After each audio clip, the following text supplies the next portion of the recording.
بالله من الشيطان الرجيم بسم الله الرحمن الرحيم الحمد لله رب العالمين والصلاة والسلام على أشرف الأنبياء والمرسلين وعلى آله وأصحابه أجمعين سبحانك لا علم لنا إلا ما علمتنا إنك أنت العليم الحكيم ولا حول ولا قوة إلا بالله العلي العظيم السلام عليكم ورحمة الله وبركاته. Bersama saya Muhammad Syahid dalam kita berbincang mendapat sedikit maklumat berkenaan tentang i'jaz Al-Quran. Baik tuan sekalian, kita menyambung semula perbincangan pada episod yang lepas berkenaan tentang kejadian petir ataupun kejadian kilat. Maka Allah dalam surah An-Nur ayat 43 Allah mengatakan bagaimana Allah minta kita mengambil iktibar, mengambil pandangan dan pedoman untuk kita menggambarkan dan merasai agungnya Allah Subhanahu wa taala. Bagaimana Allah mengatakan, tidakkah kamu lihat kepada awan tersebut yang telah awan itu juga awan yang terhasil daripada gumpalan-gumpalan air-air yang dikumpulkan, dan kemudian kamu lihat dari gumpalan air tersebut yang telah pun menggumpal dan telah pun memberatkan awan tersebut akhirnya akan turun sebagai hujan. Dan juga Allah maklumkan dalam awan tersebut mengandungi barat, kesejukan.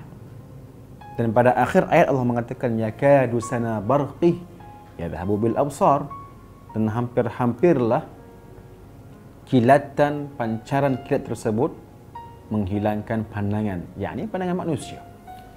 Maka tuan sekalian, Allah menceritakan dalam ayat yang lebih kurang 3 baris setengah ini tentang awan, tentang hujan, tentang sejuk dan tentang kilat yang boleh menghilangkan pandangan. Maka perkara ini tuan sekalian juga dikaji dan dikaji, bukanlah erti kata dikaji oleh orang bukan Islam untuk mengkaji ayat ni, bukan. Mereka mengkaji petir dan mereka mengkaji apakah bahaya petir kepada kapal terbang dan sebagainya. Itu kajian mereka. Cuma dalam kajian mereka itu mereka menemukan perkara yang bertepatan dengan Al-Quran Al-Karim. Mereka tidak membuka Quran dan mengkaji, bukan. Mereka mengkaji petir, mengkaji kilat, tapi hasilnya bertepatan dengan Quran, seolah-olah Quran dah tahu apa mereka kaji. Baik tuan sekalian, kemudian mereka mengkaji tentang petir, tentang awan, tentang sejuk yang terkandung dalam awan, dan juga petir yang terhasil daripada cas positif dan negatif kerana ada ruang kosong dalam awan tersebut, dan juga ada sejuk hasil daripada air di awan tersebut. Dan Allah mengatakan yakadu sana barqih yadhhabu bil absar. Nah, hampir-hampirlah kilat ataupun pancaran kilat itu yang begitu terang itu ianya menghilangkan pandangan. Maka apa yang ditemukan oleh pengkaji astronomi ini, mereka melihat bahawasanya bila mana awan itu menghasilkan pancaran kilat, dan jika kita di bumi ini ataupun di dalam bumi ini, atas bumi ini, kita mungkin nampak macam biasa, nampak macam kilat yang boleh kita lihat daripada jauh, mungkin daripada jauh dengan sekalian. Tapi bagi mereka yang lihat dalam kedudukan yang dekat, terutamanya mereka yang bekerja sebagai juruterbang, pilot yang bawa kapal terbang, yang mana ketinggian kapal terbang itu mungkin sama dengan ketinggian awan tersebut. Awan telah terhasilnya kilat. Kilat bukan di atas awan, kilat tu lah di awan sendiri. Maka tuan sekalian, apa yang dihadapi sendiri oleh para juruterbang kita, semua tempat atau dunia, terutamanya di negeri yang panas ataupun di tempat iklim yang panas, mereka akan mendapati bahawa ketika mereka membawa kapal terbang di tempat yang di negeri ataupun di kawasan yang beriklim panas, tempat yang berawan, mungkin nak hujan, dan ketika itu terhasilnya kilat tersebut tuan-tuan, kita hampir dengan mereka. Kita di atas bumi begitu jauh, mungkin lebih kurang 3,000 kaki, 4,000 kaki dan mungkin seterusnya 10,000 kaki, mungkin jauh.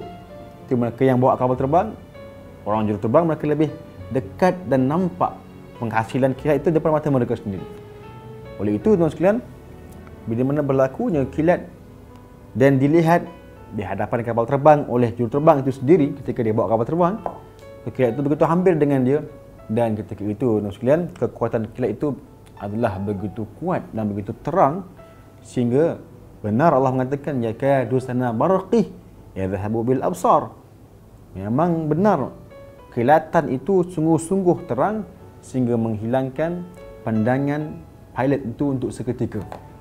Oleh itu, di antara prosedur ataupun di antara SOP yang diwajibkan ataupun yang biasa dipelajari oleh para pilot ataupun juruterbang, ikut maklumat kita, bila mana mereka ni terbang, tiba di tempat yang mana terhasilnya kilat, mungkin di negara kita, yang lain mungkin juga, mereka ni bila mana kilat tu menyambar ataupun kilat tu disangka ataupun diramalkan akan menyambar, mereka ni akan memakai atau menggelapkan kokpit mereka dan mereka akan pakai spek hitam.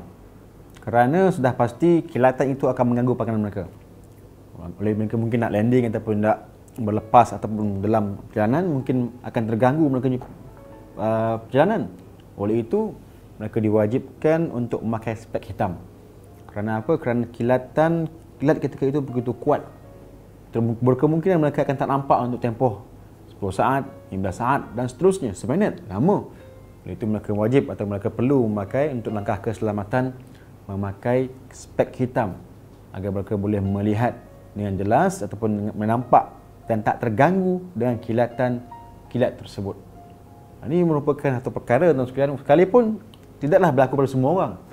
Ia mungkin berlaku pada para juruterbang sahaja. Tapi ia benar. Yakadu sana barqihi yadhhabu bil absar, dan hampir-hampirlah kilat tersebut, pancaran kilat tersebut menghilangkan pandangan. Dia tak hilangkan terus, dia tak butakan, betul. Allah mengatakan yakad, hampir-hampir. Berkemungkinan bila mana kuat kilat tu, hilang terus untuk seketika. Kalau tak kuat, tak hilang tapi terganggu. Oleh itu mereka, para pilot kita atau para juruterbang, dia akan pakai spek hitam, digelapkan kokpitnya ketika petir supaya dia boleh nampak apa berlaku di luar dengan halangan ataupun dengan jagaan spek hitam tersebut. Kalau tidak, mungkin mereka akan silau dan mengganggu panduan mereka atau pemanduan mereka. Inilah di antara satu ayat teman-teman sekalian di mana Allah kaitkan dengan begitu indah sekali di antara petir, di antara sejuk, di antara pandangan manusia akan terganggu dengan kilat tersebut. Rupanya kalau kita lihat dari pandangan sudut seorang juruterbang, benar mereka mengalami hal-hal sedemikian. Oleh itu sekalian kita lihat bagaimana Al-Quran memaklumkan kepada kita satu fenomena ataupun dua fenomena yang sains kata ia adalah betul. Tapi Al-Quran tidak diturunkan untuk sains semata-mata. Al-Quran merupakan kitab hidayah, hudan lil muttaqin. Cuma bila ada maklumat ataupun ada ayat tentang dunia, tentang alam, tentang haiwan, ianya tidak akan terpesong daripada kajian sains yang sebenar, hakikat yang sebenar. Kerana apa? Kerana Al-Quran dan sains. Al-Quran kalamullah dan sains manusia, haiwan adalah ciptaan Allah Subhanahu wa taala. Wallahu alam. Assalamualaikum warahmatullahi wabarakatuh.